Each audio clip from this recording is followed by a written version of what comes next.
പിള്ള. യഥാർത്ഥത്തിൽ വയനാട്ടിലേക്ക് സൈന്യം നീങ്ങുന്നുവെന്ന വാർത്തകൾ വരുന്നുണ്ട്. നമുക്ക് ഏറ്റവും അത്യാവശ്യം അറിഞ്ഞിരിക്കേണ്ടത് ഇപ്പോൾ അവിടെ ചില സ്ഥലങ്ങളിലൊക്കെ തന്നെ ആളുകൾ ഒറ്റപ്പെട്ട് ചില വീടുകളിൽ കുടുങ്ങിക്കിടക്കുന്നു. സൈന്യത്തിൻ്റെ നീക്കം ഏത് വിധമായിരിക്കും? Good afternoon S. ഇപ്പം സൈന്യത്തിന്റെ ഇന്ത്യൻ ആർമിയുടെ ഒരു 200 ഇന്ത്യൻ ആർമി മെൻ, അതിൽ മെഡിക്കൽ ടീമും ഉണ്ട്. അവര് DSC സെന്റർ കണ്ണൂരും പിന്നെ ഒരു 122 TA ബറ്റാലിയൻ ഉണ്ട് കോഴിക്കോട്. അവർ ഓൾറെഡി ഡിസ്പാച്ച് ആയിട്ടുണ്ട് അവിടുന്ന്.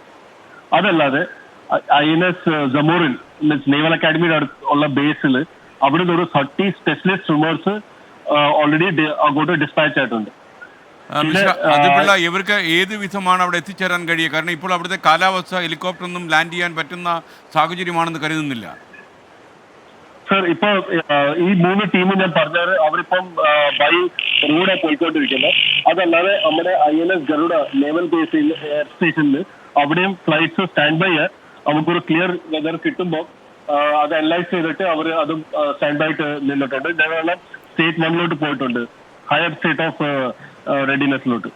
മിസ്റ്റർ അതുൽ പിള്ള, യഥാർത്ഥത്തിൽ ഇപ്പോൾ അവിടെ ഈ ഒരു പാലം ഒലിച്ചുപോയ സംഭവം ഉണ്ടായിട്ടുള്ളൂ ഈ ചൂരൽമലയിൽ. അപ്പോൾ ഈ പാലത്തിന് പകരം താൽക്കാലികമായി പാലം നിർമ്മിച്ചാൽ മാത്രമേ ഈ കുടുങ്ങിയെടുക്കുന്ന ആളുകളെ രക്ഷപ്പെടുത്താൻ കഴിയൂ എന്നുള്ളൊരു സാഹചര്യം അവിടെ നിലനിൽക്കുന്നുണ്ട്. അത് ആർമിക്കും അതുപോലുള്ള എക്സ്പീരിയൻസ് ഉള്ളവർക്ക് മാത്രമേ ചെയ്യാൻ കഴിയൂ. സർ, അത് ഇപ്പോൾ അനലൈസ് ചെയ്തുകൊണ്ടിരിക്കുക. അവരുടെ ആർമിയുടെ കമാൻഡിൽ അവർ ഒരു വട്ടം അതിൻ്റെ ഒരു ബ്രീഫ് വരും, അപ്പോൾ ഞാൻ ഷെയർ ചെയ്യാം. കാര്യം താങ്കളുടെ ഈ കാര്യം ഞങ്ങളുമായി ഷെയർ ചെയ്യണം. കാരണം ഞങ്ങൾ ആശങ്കപ്പെടുന്നൊരു കാര്യം, കുറച്ച് സമയം കഴിയുമ്പോൾ ഈ വയനാട് ഇപ്പോൾ തന്നെ വൈദ്യുതിയില്ല, പല സ്ഥലങ്ങളിലും മൊബൈൽ ഫോണുകൾ പ്രവർത്തിക്കുന്നില്ല. അപ്പോൾ ഇരുട്ടിലായി കഴിഞ്ഞാൽ അവിടെ രക്ഷാപ്രവർത്തനം വലിയ പാടായിരിക്കും. പിന്നെ നമ്മൾ അടുത്ത ദിവസം വരെ കാത്തിരിക്കേണ്ടി വരും. സർ, ഇത് ഓൾറെഡി ഇന്ത്യൻ ആർമിയുടെ ഇതിലുണ്ട്. അവരത് കോൺടംപ്ലേറ്റ് ചെയ്തുകൊണ്ടിരിക്കുക. അത് ഇമ്മീഡിയറ്റ്ലി എനിക്ക് ഇൻഫോർമേഷൻ കിട്ടുമ്പോൾ അപ്പോൾ തന്നെ ഷെയർ ചെയ്യാം. Okay, thank you Shri Athul Pillai. ഡിഫൻസിൻ്റെ PRO ശ്രീ അതുൽ പിള്ളയാണ് നമുക്കിപ്പം ചേർന്നത്. യഥാർത്ഥത്തിൽ ആർമി മൂവ് ചെയ്ത് കഴിഞ്ഞു എന്നാണ് നമുക്ക് മനസ്സിലാക്കുന്നത്. ഒരുപക്ഷെ ഇന്ത്യൻ ആർമി, നമ്മുടെ അഭിമാനമായ ഇന്ത്യൻ ആർമി വയനാട്ടിൽ ഇറങ്ങുന്നതോടെ കാര്യങ്ങൾക്ക് കുറച്ചുകൂടി മാറ്റമുണ്ടാകും എന്നാണ് നമ്മൾ മനസ്സിലാക്കുന്നത്. പല സ്ഥലങ്ങളിലും കുടുങ്ങിക്കിടക്കുന്ന ആളുകളെ രക്ഷപ്പെടുത്താൻ ആർമി കഴിയും. സമാന്തരമായി പാലം നിർമ്മിക്കാനുമൊക്കെ ആർമിക്ക് പെട്ടെന്ന് കഴിയും. ആർമിയുടെ സാങ്കേതിക ടീം കൂടി അവർക്കൊപ്പം സഞ്ചരിക്കുന്നുണ്ട്. അതുമാത്രമല്ല, ആർമിയുടെ മെഡിക്കൽ ടീമും വയനാട്ടിലെത്തുന്നു എന്നുള്ള സന്തോഷകരമായ വാർത്തയുണ്ട്. പക്ഷേ അവർ റോഡ് മാർഗമാണ് യാത്ര ചെയ്യുന്നത്. കാരണം സ്റ്റാൻഡ് ബൈ ആയിട്ട് അവർ ഫ്ലൈറ്റുകളും അതുപോലെ ഹെലികോപ്റ്ററുകളും ഒക്കെ സജ്ജമാക്കിയിട്ടുണ്ടെങ്കിലും ഇതൊന്നും സഞ്ചരിക്കാൻ കഴിയുന്ന സാഹചര്യം, കാലാവസ്ഥ ഇപ്പോൾ വയനാട്ടിലില്ല എന്നുള്ളതാണ്. വയനാട്ടിൽ കനത്ത മഴ തുടരുന്നു എന്ന്, മേപ്പാടിയിലൊക്കെ നല്ല മഴ ഇപ്പോൾ പെയ്യുന്നുവെന്നാണ് നമുക്ക് ലഭിക്കുന്ന വിവരം. കൂടുതൽ വിവരങ്ങളുമായി ഹാഷ്മി താജ് ഇബ്രാഹിം വീണ്ടും ചേരുന്നു. പറയൂ ഹാഷ്മി. വ്യോമസേനയുടെ M117 ALH ധ്രുവ് ഹെലികോപ്റ്ററുകൾ വയനാട്ടിലേക്ക് പോവുകയാണ്. എയർലിഫ്റ്റിംഗ് സാഹചര്യം കണക്കിലെടുത്താണ് ഹെലികോപ്റ്ററുകളുടെ വിന്യാസം. ഇതിലെ പ്രശ്നം കോയമ്പത്തൂർ നിന്നുള്ള ഹെലികോപ്റ്ററുകൾ അങ്ങോട്ടേക്ക് എത്തിയതാണ് ആദ്യഘട്ടത്തിൽ. പക്ഷേ അവിടെ ഏതെങ്കിലും തരത്തിൽ അങ്ങോട്ടേക്ക് എത്താനുള്ള പ്രകൃതി അനുവദിക്കുന്നില്ല. അതിഭീകരമായ മഴയായിരുന്നു ആ സമയത്ത്. അപ്പോൾ അങ്ങോട്ടേക്ക് എത്താൻ കഴിഞ്ഞില്ല. വീണ്ടും ട്രൈ നടക്കുന്ന SKN M117 ALH എന്നീ ധ്രുവ് ഹെലികോപ്റ്ററുകളാണ്. അതിനിടയിൽ ഉള്ള ഏക ഒരു ആശ്വാസം SKN ഈ മുണ്ടക്കൈ പുഴ കടക്കാൻ NDRF സംഘത്തിന് കഴിഞ്ഞു എന്നുള്ളതാണ്. അതിഭീകരമായ കുത്തൊഴുക്കിൽ മലവെള്ളപ്പാച്ചിൽ ഒഴുകുകയായിരുന്നു. അതുകൊണ്ട് ഈ പുഴ കടന്ന് അങ്ങോട്ടേക്ക് പോകാൻ കഴിയുന്നുണ്ടായിരുന്നില്ല NDRF സംഘത്തിന്. ഈ പാലം തകർന്ന കാരണം പുഴയിലൂടെ അതിസാഹസികം NDRF ഒരു സംഘത്തിന് അങ്ങോട്ടേക്ക് എബൌട്ട് ടു റീച്ച് എന്ന് പറഞ്ഞാൽ അല്പസമയത്തിനകം അകത്തേക്ക് എത്താൻ കഴിയുമെന്നുള്ളതാണ് അറിയാൻ കഴിയുന്നത്. NDRF സംഘം അകത്തേക്ക് പോയാലും SKN അവിടുത്തെ പ്രശ്നമെന്ന് പറഞ്ഞാൽ ഈ മുണ്ടക്കൈയിൽ കുടുങ്ങിക്കിടക്കുന്ന ആൾക്കാർ ഒരുപാട് പേർ പരിക്കേറ്റ് കിടപ്പാണ്. ഒരു വീടിൽ ഒരുപാട് പേരെ കാണാതായിട്ടുണ്ട്. ഇപ്പോൾ ഒരു പകുതി ജീവൻ ബാക്കിയുള്ളവരെ പുറത്തേക്ക് എത്തിക്കുന്ന NDRF സംഘം എത്തിയാൽ മതിയാവുകയില്ല. അതിന് എയർലിഫ്റ്റിംഗ് മസ്റ്റാണ്. എയർലിഫ്റ്റിംഗ് നേരത്തെ SKN അതുൽ പിള്ളയോട് ചോദിച്ചതുപോലെ വൈകുന്നേരം വെളിച്ചം നഷ്ടമാകുന്നതിന് മുമ്പ് സാധ്യമാകുന്നില്ലെങ്കിൽ നമ്മളെ കാത്തിരിക്കുന്നത്, മുണ്ടക്കയിൽ കാത്തിരിക്കുന്നത് അങ്ങേയറ്റത്തെ നമുക്ക് അചിന്ത്യമായ ദുരന്തം അവിടെ കാത്തിരിക്കുന്നു. SKN അതുണ്ടാവാതിരിക്കട്ടെ എന്ന് ആഗ്രഹിക്കുകയാണ്. പെട്ടെന്ന് എയർലിഫ്റ്റിംഗ്, ഏതെങ്കിലും തരത്തിൽ എയർലിഫ്റ്റിംഗ് സാധ്യമായേ മതിയാവുകയുള്ളൂ. കാര്യം ഈ മേഖലയിലൊക്കെ എന്ന് പറഞ്ഞാൽ ഈ ട്രീവാലി റിസോർട്ടിലാവട്ടെ, ഒരു കുന്നിൻ മുകളിലാവട്ടെ, അവിടെ ഒരു ബംഗ്ലാവിലാവട്ടെ, അവിടെ കയറിയിരിക്കുന്നവർ പൂർണ്ണമായി ആരോഗ്യവാന്മാരായ ആളുകളല്ല. പരിക്കേറ്റ ഒരുപാട് ആളുകളൊക്കെ അവിടെ ഉണ്ട്. ഒരുപക്ഷെ മരണത്തോട് മല്ലിടുന്ന 3 പേരുടെ ആരോഗ്യനില അതീവ ഗുരുതരമാണെന്ന് പറയുന്നുണ്ട്.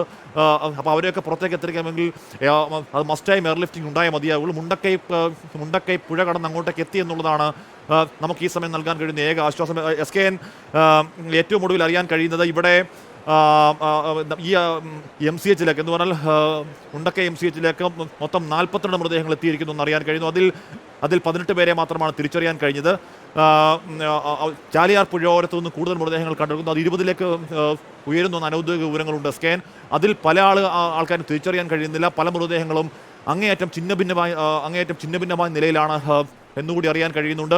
സേനയുടെ ആദ്യ സംഘം എത്തിയിരിക്കുന്നു. NDRFിന്റെ കൂടുതൽ സംഘം അങ്ങോട്ടേക്ക് എത്തുന്നു. SK രക്ഷാപ്രവർത്തനത്തിൽ ഏതെങ്കിലും തരത്തിൽ അമാന്തമില്ല. രക്ഷാപ്രവർത്തനം പൂർണ്ണമായ തോതിൽ ആദ്യ മണിക്കൂറുകൾ മുതൽ ഏറ്റവും സജ്ജമായി നടക്കുകയാണ്. പക്ഷേ അതിലെ പ്രശ്നം നമുക്ക് മുണ്ടക്കയിലേക്ക് എത്താൻ കഴിയുന്നില്ല എന്നുള്ളതാണ്. മുണ്ടക്കയിൽ സൈന്യം എത്തുന്ന ഒരു നല്ല വാർത്ത വരുന്നുണ്ട്. സൈന്യം എത്തുന്നു എന്ന് പറഞ്ഞാൽ ഈ ഹെലികോപ്റ്ററിൽ അങ്ങോട്ടേക്ക് എത്തുകയാണ്. ഹെലികോപ്റ്ററിൽ എത്തുന്നത് അത്യാധുനിക ഹെലികോപ്റ്ററാണ്.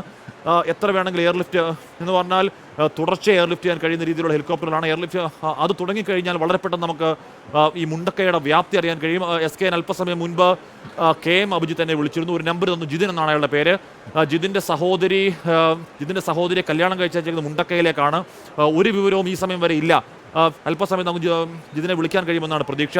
ഒരു വിവരവും ഈ ജിതിനെക്കുറിച്ചില്ല. ജിതിൻ്റെ ഈ പറഞ്ഞ സഹോദരിയുടെ അമ്മായിമ്മയുടെ മൃതദേഹം കണ്ടെത്തി. ഒരു വീടിനെ കാണാനില്ലെന്ന് അറിയാൻ കഴിയുന്നു. അവരെ ഫോൺ വിളിച്ച് കിട്ടുന്നില്ല.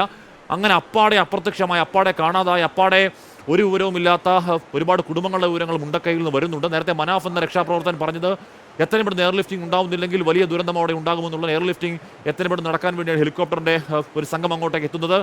വയനാട്ടിൽ ഈ മണിക്കൂറുകളിൽ പെയ്യുന്നത് അതിതീവ്രമായ മഴയാണ്. SK പോയി 24 മണിക്കൂറിലൊക്കെ സമാനതകളില്ലാത്ത, ഇന്നേ ഒരു വയനാട് പെയ്തില്ലാത്ത രീതിയിലുള്ള വലിയ അതിഭീകരമായ മഴ അവിടെ പെയ്യുന്നു. അതുതന്നെയാണ് രക്ഷാപ്രവർത്തനത്തിന് ഏറെ ദുഷ്കരമാവുന്നത്. മേപ്പാടി CHS എത്തിയത് SK 42 മൃതദേഹങ്ങളാണ്.